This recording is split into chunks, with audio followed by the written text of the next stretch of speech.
Hi everybody, this is MCS Science TC3 Biology video for ecosystems. So today we're talking about the largest level of organization that we tend to talk in biology classes because it's really not easy to study an entire ecosystem. You want to study an organism? Go ahead. That's not so hard.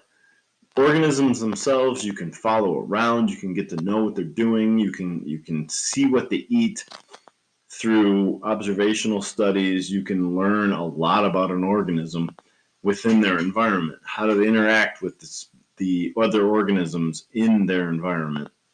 And then you're talking about communities. Now you're looking at how these organisms interact together with other populations within their ecosystem. Who eats who? How do they compete? What do they do within their habitat during their daily lives that tends to form the interactions within that ecosystem? And then you add the level of ecosystem, which now we're talking about all the organisms' interactions with each other, plus the abiotic factors within that ecosystem, like how much rainfall is there and what's the temperature in that region, or if it's an aquatic ecosystem, what's the pH of the water, how much DO is there in the water, how much chlorine is entering the water based on the salting that's being done by local road crews and things like that. So the ecosystem is a very complicated study. It's not something that most people want to take on because it's really big. We're talking about a large scope here. If you're studying the ecosystem of Madison Lake, it could be a lifetime study for you because it is so complicated how much is going on in that lake, even though most people don't think it's all that complex. It really is. And then obviously the last level of organization is the biosphere. Anybody trying to study the biosphere they have way too much time on their hands. So what is it that we talk about? Three essential questions here. What limits production? So what is it that controls population sizes in our ecosystems? There are major factors that go into this, and we'll get into that. How do nutrients move in our ecosystems? Because of the laws of conservation of matter, we need to understand that nutrients can't be created. They're there. We can't create them. We can't destroy them. They're there. We can convert them from one form to another, but there's no way to produce more carbon. It's not going to happen. It's already there. How does energy move through the ecosystem? Honestly, there's really only two sources of energy on the planet. And number one is the sun. Number one is the planet itself. How does that energy move through ecosystems that rely upon that energy for their growth? So we'll get into those things. So the definition of an ecosystem is all the organisms of the community plus the abiotic factors. So we're looking at biotic plus biotic here. We're talking about all the interactions, the symbioses that happen, plus predation, herbivory, that type of thing, and the abiotic factors like rainfall or temperature that can affect and change the way an ecosystem is formed. How many organisms are there in that ecosystem, and what is the population structure of that particular ecosystem? the idea of ecosystems as transformers of energy starts with the producers, because as the producers are taking in the energy from their abiotic source, whatever it happens to be, they're converting that energy into a chemical form of energy that can then be transferred up through the trophic levels of the ecosystem. Also, they are converting matter from one form to another using that energy. So you're taking inorganic or abiotic factors, sources like carbon dioxide or oxygen, which are technically abiotic, inorganic, and you're bringing them in, you're changing them into something like glucose, which can then be used by other organisms in the ecosystem to power their cellular respiration, to drive the growth of biomass in the ecosystem. So every ecosystem needs to be self-sustaining, otherwise they wouldn't be here. Why is it? Why? What do they need? Well, honestly, the biggest thing is energy. They need to be able to bring in energy. They need to be able to transfer that energy from level to level, convert it into a usable form so that other organisms in the ecosystem can use it. If they can't, then the ecosystem's dead. And they need to be able to cycle the nutrients that are in that ecosystem, because again, we're talking about conservation of matter. The nitrogen in the soil, it's all you're going to have. You have to be able to use what's there, or you're not going to be able to grow plants because they need it. It's really, really important for plant growth to have nitrogen available. Obviously, carbon dioxide is important for them too, but if there is no way to cycle the nutrient that's there, the nitrogen, the plants won't be able to grow. Terrestrial plants, mind you. And that'll really seriously limit the amount of biomass that any given ecosystem that's terrestrial can have. So in terms of inputs, really, honestly, there's one, and that is the sun. The planet itself has got a core that's hot, that releases energy that can be used in places like deep ocean vents, but it's already here. So when that's gone, that particular source of energy is going to be gone. Same as the sun, I suppose, but most of our energy comes from the sun. The nutrients are all here already. We have cycles for things like carbon dioxide, we have cycles for nitrogen, phosphorus, we have cycles for water. Any of the nutrients that allow plants and other producers to grow, they're already here. They can't be created, they can't be destroyed, they just get converted from one form to another. The energy that's coming into an ecosystem is a one-way street. It comes in from the sun, mostly, and flows through ecosystems and is eventually lost as heat to the world, to the environment, and then lost to space. So as a general understanding of how nutrients flow, we start over here, where nutrients are going to enter the food chain through the producers.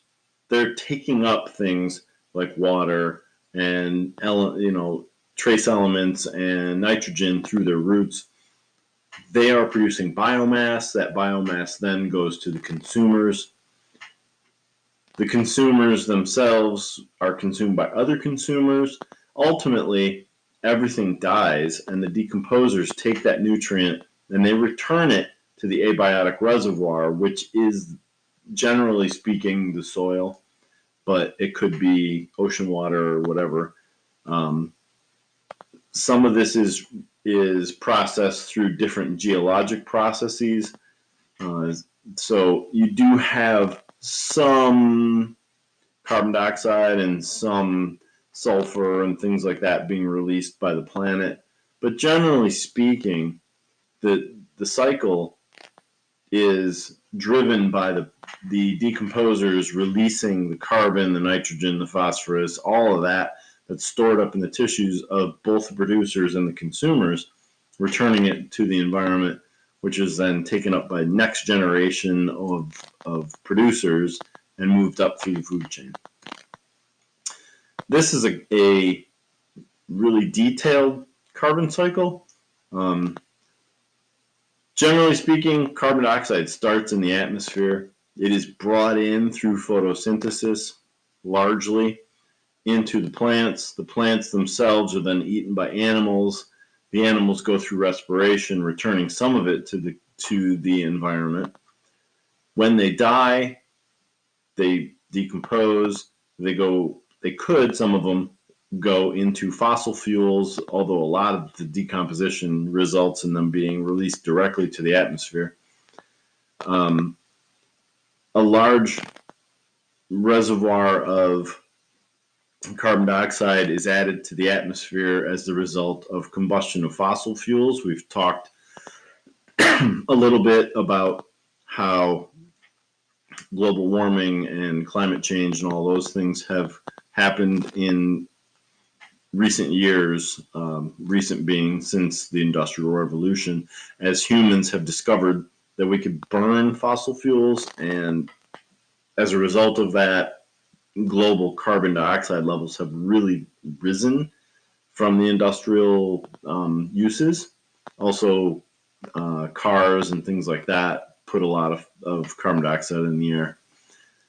But we can't ignore the impact of the carbon dioxide intake by water.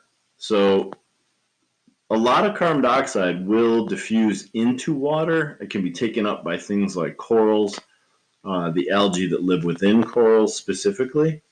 And so this is a large sink of carbon dioxide that we shouldn't ignore, because as corals are bleaching worldwide, we're going to start to see rises in global carbon dioxide in the atmosphere, because the corals, being a huge sink, pulling carbon dioxide out of the atmosphere as they bleach and they die, that carbon dioxide won't stay in the oceans anymore.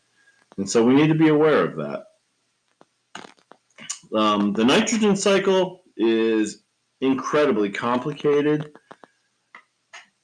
Nitrogen in the atmosphere is taken in by a lot of different sources. There are several different types of bacteria that will do this.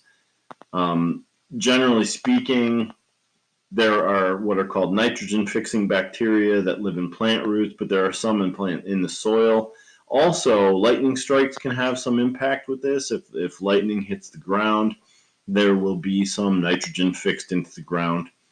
That nitrogen itself then can go through a series of different processes to allow it to be biologically accessible for plants.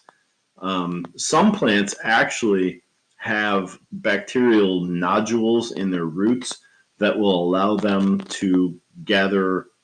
It's a symbiosis that will allow them to gather nitrogen directly and bring that in and make it biologically usable for them. But a lot of time, the nitrogen that comes in through the soil needs to go through a process to change it from atmospheric nitrogen into a useful nitrate that can be used by the bacteria or used by the plants of that environment. It's a very complicated ecological process, but we're not going to get into it too much. But understand that every organism has nitrogen in them, because DNA is a large molecule that has lots of nitrogen in it. Proteins have lots of nitrogen in them. Nitrogen itself needs to be recycled, and so this image kind of shows how all that is being done. A lot of that, again, is resulting from what's happening from the decomposers. They're taking and they're breaking down amino acids. And then you have ammonifying bacteria that turn the ammonia into nitrites. The nitrites get converted into nitrates. The nitrates can then be used by the different plants. So there's a lot going on here. And then, again, it's a complicated process. If the organisms that are the decomposers didn't return the nitrogen to the soil, then a lot of the land-based plants would not be able to grow. The phosphorus cycle is really most important in an ocean ecosystem, but it is important for aquatic organisms too, in that it can limit their ability to grow. Phosphorus itself tends to precipitate out into water, which means it can actually kind of settle down into the sediment at the bottom of a lake or an ocean. Organisms like decomposers help to keep that from happening, because in water you have phosphates, and these decomposers will be in the water breaking down fecal matter, things like that, or dead and dying fish that are sinking, releasing those phosphates back into the water. That helps to keep the ecosystem from losing the phosphorus that could be biologically usable. Water cycle, I feel like everybody knows the water cycle pretty well. You have surface water, which sunlight is shining on, and as that sunlight shines on it, it causes it to evaporate, so that goes up into the atmosphere. As it evaporates, it gets blown over land masses where it cools, and then it falls as precipitation. Looks like a typo there, but it's really not. The N is right there. I don't know why it's hiding. Precipitation lands on everything. If it's a lake, it lands in the lake. If it's a river, it lands in the river. If it lands on land, then it goes into the runoff aspect of this, where the water moves from one place to another. A lot of it seeps down through the soil. That's called percolation, ends up in the groundwater. There's a major component of this, though, where trees with their roots down into the soil are soaking up water constantly, and that water is moving up through the trees into the upper parts through the xylem tubes, and then transpiration happens. So there's a lot of loss of water from the soil as a result of plants transpiring. And a lot of us have seen this, in fact, as you're driving along and you see like a mist over top of a forest, you're looking at transpiration from the leaves of the trees. So what's important to know is plants can only take in water from their roots. That's it. The leaves, none of that. None of the tissue above the ground pulls in the water. They have a really fine network of root hairs around every single root they produce, and that increases the surface area around their roots so that they can pull in water from the ground at enough of a rate that keeps them alive. It is capillary action, so we have water molecules sticking to the sides of the xylem tubes, but also the water molecules are sticking to each other, because again, we've talked about things like adhesion and cohesion. As the water moves up through these tubules, it pulls more water up with it until eventually it reaches all the upper parts of the tree, and every leaf and stem gets the water. Eventually, that water will be either used for respiration or photosynthesis, or it could be lost through transpiration. Transpiration is when the stomata underneath the side of the leaf, on the underside of the leaf, open up and they lose water vapor, and that's a homeostatic mechanism that they use to help them retain their water balance, but also to control their temperature. So why would we want to break the water cycle? There's a couple of reasons. I guess number one, we need to consider the idea that deforestation is a big deal on the planet. When people want to clear cut forests, if you look at Brazil, for example, there is a massive amount of clear cutting that's going on down there right now. I don't know the exact number at this moment, but it is staggering, and you may want to look into that. It's cutting down of forest land to make things like farmland, or to grow cattle, to raise cattle. But it's not a wise thing to do, because the groundwater is not doing what it's supposed to do. It's not entering into the ground the same way. You're seeing what's called desertification, as the surface waters are not percolating in and being reused again, because they're actually evaporating away really quickly. They can create new ground kind of structures like are seen down here. These new valleys that are made as the water, instead of hitting the leaves of the trees and being spread out, is driving straight down. The water changes the ground, and it actually causes the drying of the ground to the point where nothing can grow to the point it should have been able to. And we've seen this in the United States. You look at the Dust Bowl. They cut away lots of trees and changed the ground there through the Midwest in order to plant certain crops, and it caused massive drying of the land, and it was bad. It's not a thing we want to do, but for whatever reason, we seem to think that the forests aren't that important to us, and I really, really think we need to pay attention to this. The effects of deforestation can be significant.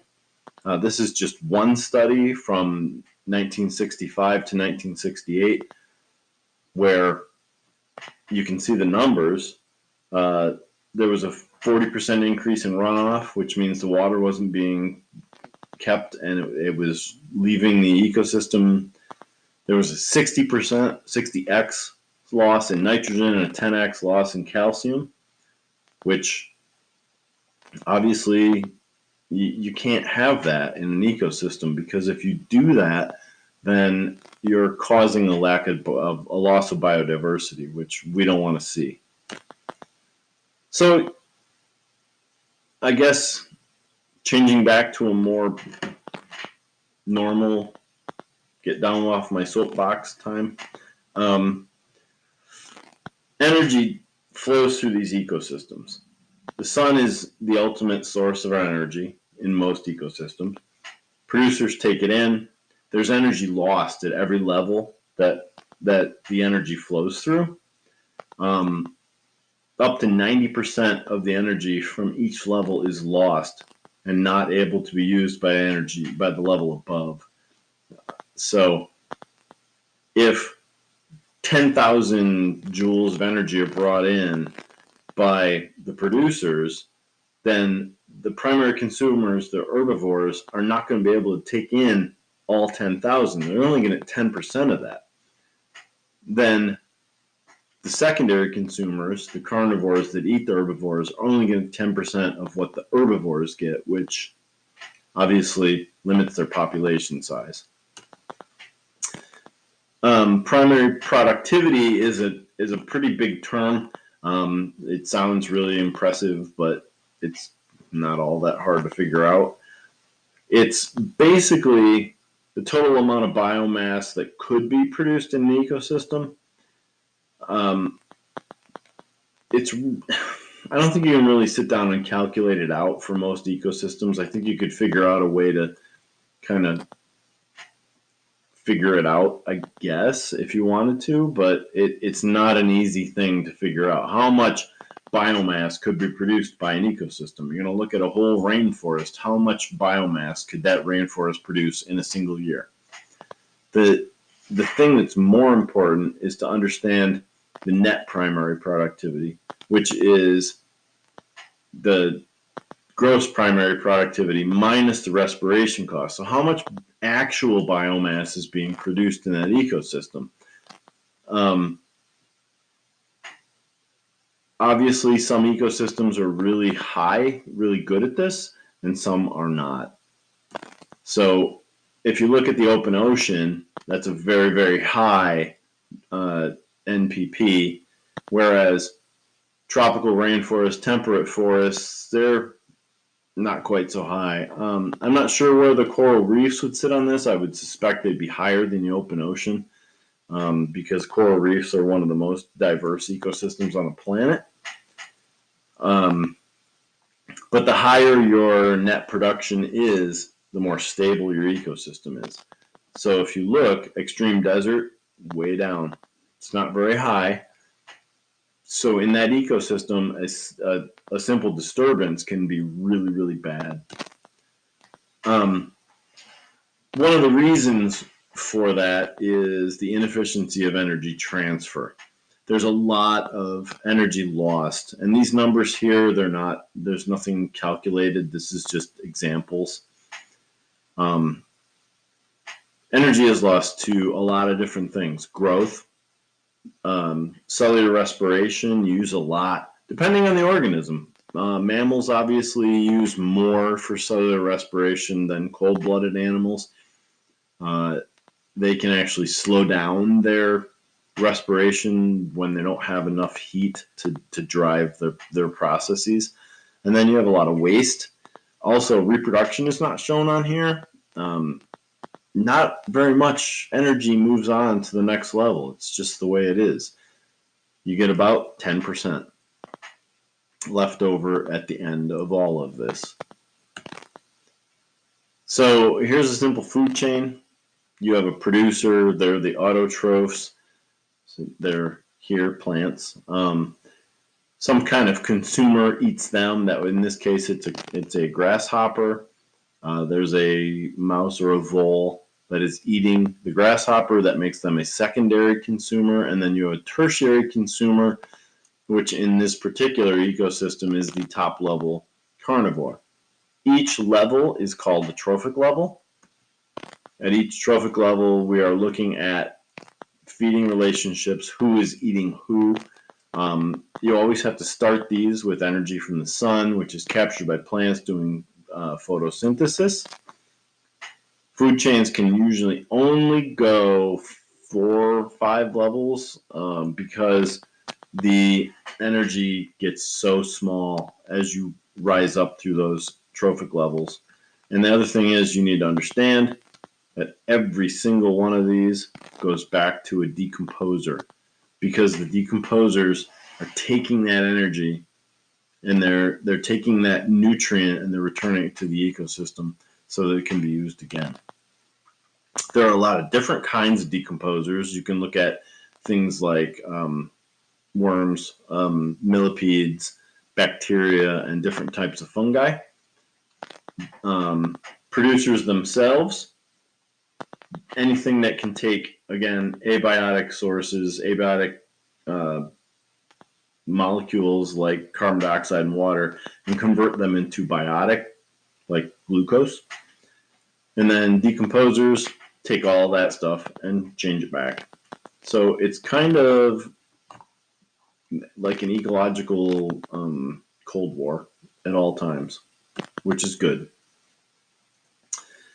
Ecological pyramids represent the amount of biomass or energy that is available in an ecosystem. So if you look at this particular one, we have 1 million joules of sunlight that are cascading down on the planet, down at the bottom of this, but only 10,000 joules of that million are being taken in by the plants because they're not catching it all.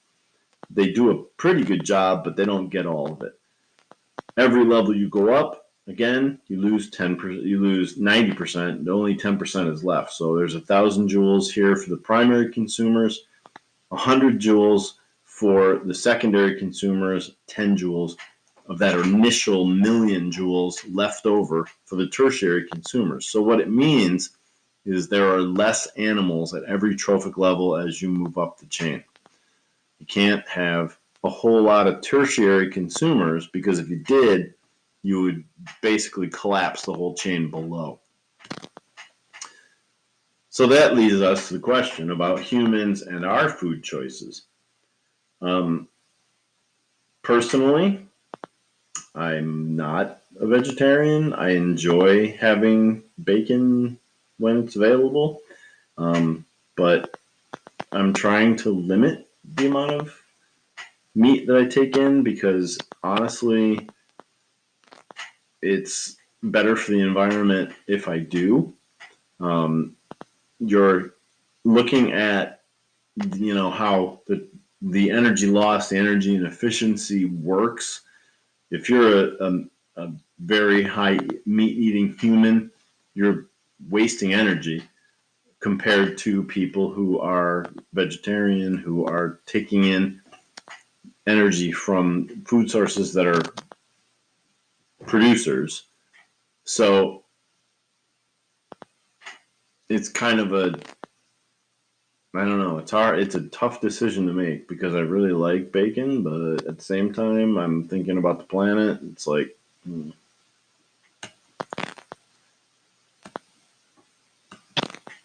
So I'm just going to skip ahead. So at this point, hopefully everybody understands the concepts that are available to you. Conservation of matter and energy, and the idea that the inputs and the outputs are equal. The energy that is brought into the ecosystems, it's not staying because energy can't be kept that way. Every single piece of energy entering an ecosystem is also leaving it at some point. The nutrients that are here cannot leave. They're here, they stay.